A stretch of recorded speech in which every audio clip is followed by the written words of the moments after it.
Hello, I'm Chaz Marler from Pair of Dice Paradise with my continuing coverage of the 2014 GTS Come and Play Day in Seattle.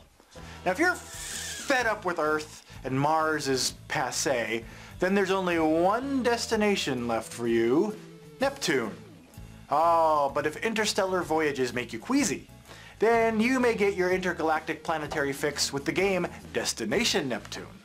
This combines research, economic management, and exploration all in a game where players explore their way to the planets beyond the Martian asteroid belt.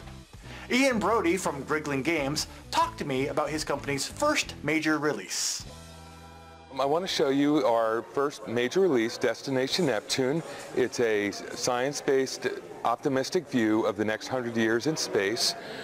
Players play a large multinational or country or whatever, red if you like, and essentially starting on Earth attempt to explore, build factories, colonies, and essentially develop our solar system in a commercial fashion.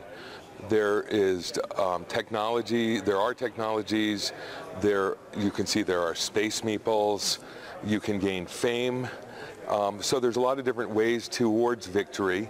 It's definitely a thinker's game for people who like to think through moves, don't like a lot of luck, very much like a Euro game. Plays from 2 to 4 players, 90 minutes to 2 hours, 90 minutes after you've learned it. It plays very well, unlike most multiplayer games, plays very well as a 2-person game. What's really important is to be flexible in your strategy. There's no single laser beam strategy that will win, but generally you can look at being the person who is really good at research and gets other people to buy into the research. You could be a company that develops technology and that's what they're known for. You could be somebody who we want to go someplace, we want to mine precious metals, bring them back to Earth, cash them in, and do it over and over again. But one of the key things is remaining flexible.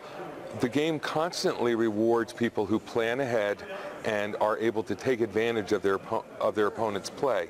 When you play the game, like many other games, everybody does something on each game play, on each card play, so that you don't necessarily have to play the card that you want to play. One of your opponents may play it, but you have to be ready for that to happen.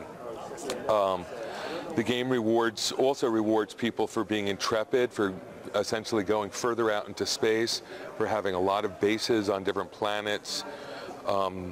You will, over time, your speed will increase, allowing you to get out to the distant planets a lot more easily than at first. So it really starts off right near Earth, the Moon, Mars, and as time goes on, Neptune and other places, remote places, become more and more viable. One of the interesting mechanics is that on a turn, to sort of get into sort of the gameplay, is that you can sell a card, which essentially allows other people to play that card, but you can get cash for it. It's usually a good idea to sell cards unless you're right towards the scoring or the end of the game, where you may want to slow it down to essentially make sure that you can catch up to the leader. We've had a couple scientists who came and have essentially looked at the game and validated all this research I did to make it.